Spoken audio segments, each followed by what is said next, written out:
नमस्कार। जय श्री राम। मैं अपने आज इस वीडियो में चर्चा करने जा रहा हूँ कि घर बनाने का उचित समय क्या होना चाहिए। मैं हरिराम सिंह इस वीडियो को मैं इसलिए बना रहा हूँ कि इस घर बनाने के समय कभी कभी आदमी कर्ज ले लेता है और कर्ज लेने के बाद उसका ईएमआई नहीं भरने पर उसकी क्या बुरी स्थिति हो जाती है, क्या उसकी कटौती करनी पड़ती है और क्या कभी कभी बैंक के लठैत लोग आके घर में जम जाते हैं, उसकी बड़ी परिस्थिति होती है। कई लोगों को तो देखा गया है कि लोग मौत को गले लगा लेता है क्योंकि ईएमआई नहीं पटा पाते हैं। ईएमआई नहीं पटा पाने के कारण उनको मौत को गले लगाने का अलावा कोई रास्ता नहीं रहता है। इसलिए बहुत उचित समझ करके, बहुत सोच समझ करके ही एक कर्ज लेना चाहिए। और कर्ज लेना तो मैं ये बोलूँगा कि कभी लेना ही नहीं चाहिए जब तक अपनी हैसियत न हो। हैसियत न होने पर घर बनाने के बारे में कभी न सोचना चाहिए। मैं एक ही और बता दूं कि गुजराती लोग या मारवाड़ी लोग अगर अपना पैसा बचा या कभी कभी सरकार से भी हम कर्ज मिलता है, सरकार से मिलता है तो वो बिजनेस के लिए मिलता है। तो बिजनेस में जब बढ़ोतरी होती है तो धीरे धीरे बिजनेस बढ़ करके बहुत आगे बढ़ जाता है और बिजनेस बहुत आगे चल पाता है, तभी लोग घर बनाने का सोचता है। नहीं तो बिजनेस आगे बढ़ाते रहता, आगे बढ़ाते रहता, आगे बढ़ाता रहता, लेकिन कभी भी घर बनाने का सोचता नहीं। कहा जाता है, इवन एक मारवाड़ी बंधु जी हमसे बोले थे कि घर वही लोग बनाते हैं जो बेवकूफ़ होते हैं, नहीं तो रहने वाले तो किराए में रह करके अपना काम कर लेते हैं, लेकिन अपना बिजनेस आगे बढ़ाते रहते हैं। बिजनेस आगे बढ़ जाने पर घर तो कभी भी बनाया जा सकता है। इसलिए ये घर बनाने की सोच समझ कर ही करना चाहिए। इतने आसान चीज़ नहीं है, नहीं तो यहाँ से आदमी निकल नहीं पाता है। और जब तक ज़रूरी न हो, जब तक आवश्यक न हो, तब तक घर बनाना ही नहीं चाहिए। जब घर से सरप्लस व्यवस्था हो तभी आदमी को तब तक अपना मेंटेन करके रखना चाहिए, अपने बच्चों के लिए, अपने लिए, अब अगेंस्ट रेनी डे के लिए, किसी कारण से कोई समस्या फंस जाती है उसके लिए हमको व्यवस्था रखनी चाहिए, पैसे की व्यवस्था रखनी चाहिए। और घर बनाने से तो बाद में भी काम चल जाएगा। अगर इसका तरीका ये है कि अगर घर बनाना चाहते हैं तो उसका रिकरिंग डिपॉजिट कर दीजिए। रिकरिंग डिपॉजिट जो होते रहेगा होते रहेगा होते रहेगा, तो उससे क्या फ़ायदा मिलेगा कि हमको जब अच्छी व्यवस्था बन जाएगी, जब अपनी हैसियत बन जाएगी, तो हम घर बनाने के लिए कभी भी सोच सकते हैं। नंबर 1, वॉरेन बफेट ने बोले हैं कि पैसा बचाना एक अति आवश्यक चीज़ है। पैसा बचाना भी बहुत ज़रूरी है कि पता नहीं अगेंस्ट रेनी डे कब आवश्यकता पड़े। वॉरेन बफेट ने बोले हैं कि पहले पैसा बचा लीजिए, उसके बाद घर की व्यवस्था कामकाज चालू रखिए, घर के खर्च वर्च चालू रखिए, पहले पैसा बचा के रख लीजिए। ये वॉरेन बफेट बोले। वॉरेन बफेट एक ऐसे व्यक्ति हैं जो इस धरती के, इस वर्ल्ड के एक बहुत बड़े धनी मनी व्यक्ति हैं। वो वॉरेन बफेट बोले। अब बैंक इंटरेस्ट में बात कर लेता हूँ। अगर इस बैंक इंटरेस्ट में अगर रिकरिंग डिपॉजिट करते हैं तो इसका रिकरिंग डिपॉजिट बहुत अच्छे रेट में बढ़ता है और अच्छे क्वांटिटी में बढ़ते रहता है। लेकिन अगर हम घर बना लेते हैं तो इसका किराए के घर में वो किराया काफ़ी कम आता है। इतना कम किराया आता है कि उसको अगर सोचें तो अपने आप को बर्बाद करने के अलावा कोई रास्ता ही नहीं। सपोज कीजिए, मान लीजिए कि अभी मैं 1 करोड़ के घर में रह रहा हूँ। अब 1 करोड़ के घर में किराया हम देते हैं 26-28 हज़ार किराया देते हैं, जबकि 60-65 हज़ार तक हम बैंक इंटरेस्ट ले सकते हैं। ये कितना बड़ा नुकसान हुआ?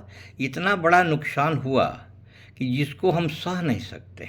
इसलिए इस बारे में सोचना अति आवश्यक है। दूसरी बात यह है कि किराए में घर देना किसी को इतना आसान भी नहीं है।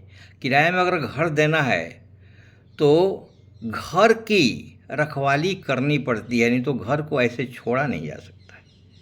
दूसरा जो है, घर का मेंटेनेंस भी कराना पड़ता है। और घर के मेंटेनेंस के अलावा घर का किराया इतना कम आता है, इतना कम आता है कि उसको मेंटेनेंस भी कराना आसान चीज़ नहीं होता। वो बहुत असावधानी पूर्वक व्यवस्था बन जाती है। किराए के घर पर लगना या किराए के घर पर न लगना, ये डिपेंड करता है कि कब किराएदार मिलता है। जब किराया अगर बनेगा तो किराएदार मिल जाएगा, नहीं तो किराएदार मिलेगा नहीं। तो इस तरह जो है, हमको इस पर डिपेंड करता है कि हम किराया कब लगता है। लेकिन बैंक इंटरेस्ट तो बराबर मिलते रहता है। बराबर बैंक इंटरेस्ट मिलते रहने से हमको उसकी व्यवस्था काफ़ी अच्छा बन जाती है, बहुत अच्छे हमको रिटर्न मिल जाते हैं। किराए पर घर खाली कराना भी इतना आसान नहीं है। कभी कभी किराएदार घर खाली ही नहीं करता है, उसके साथ एक अलग समस्या बन जाती है। इस सब के साथ एक किराए में घर लगाना, किराए के पर्पज़ से घर लगाना, ये बहुत ही, हम जहाँ तक सोचते हैं, ये उतना अच्छा कदम नहीं है। अब हमको एक ही और देखना है कि bank rate of interest is always higher than a rent of a house property. House property से बैंक इंटरेस्ट हमेशा बराबर ही ज़्यादा रहता है, बराबर ही ज़्यादा रहता है।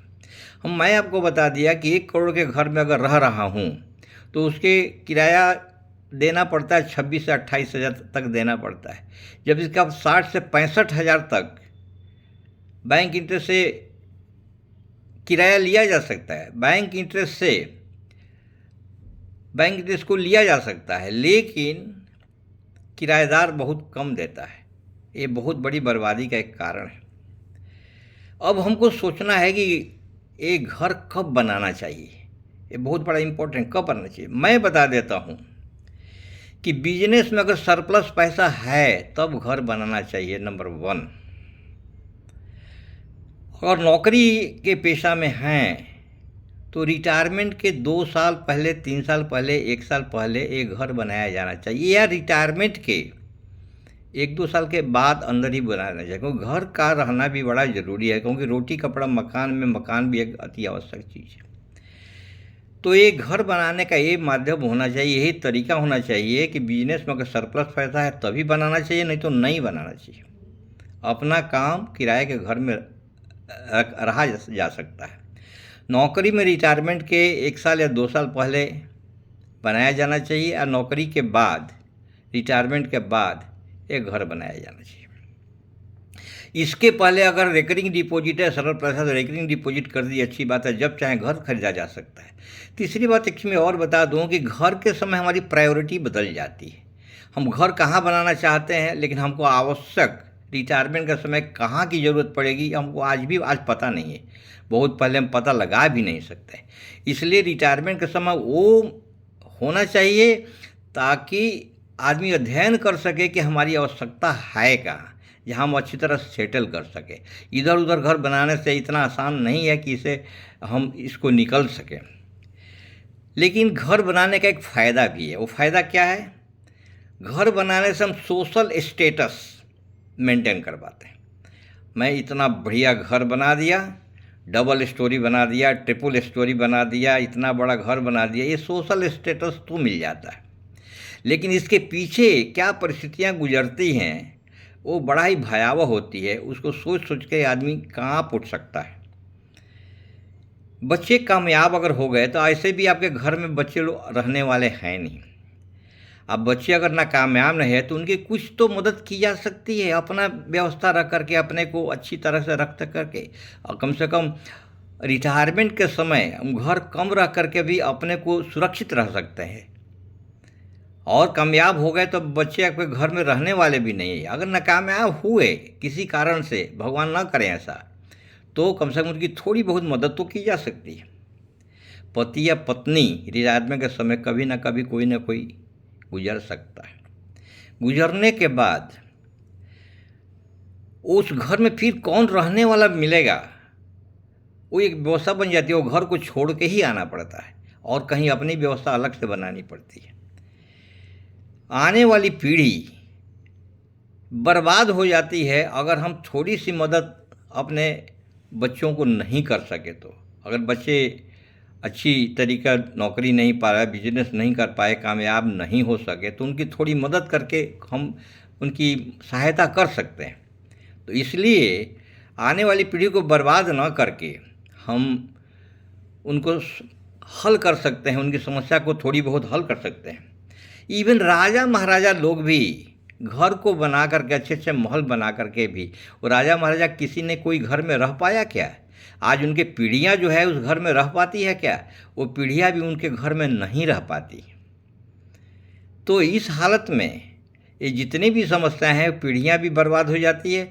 एक चीज़ मैं और बता दूँ, एक चीज़ है कि अगर हम आज के 40 साल, 50 साल, 60 साल, 70 साल पहले कोई घर अगर बनाया है, तो घर के अंदर जाके देखिएगा तो आपको पता चलेगा कि उस घर में कोई रहने वाला आदमी वो प्याज रोटी के अलावा और कोई खाता नहीं। उस घर में पीपल के पेड़ उगे हुए हैं, कोई घास उगा हुआ है, कोई पपड़ी निकली हुई है, उसका मेंटेनेंस नहीं हो रहा है। वो घर की ये व्यवस्था बनी हो, क्यों? कि मालूम है कि उस पीढ़ी का समस्या क्या है। वो पीढ़ी फिर अच्छा बनने नहीं है, ये कौन समझेगा। इसलिए जहाँ तक हो सके अपने बच्चों की मदद करनी चाहिए, अपनी मदद करना चाहिए, अपने अपने रिटायरमेंट एज में अपनी मदद करनी चाहिए।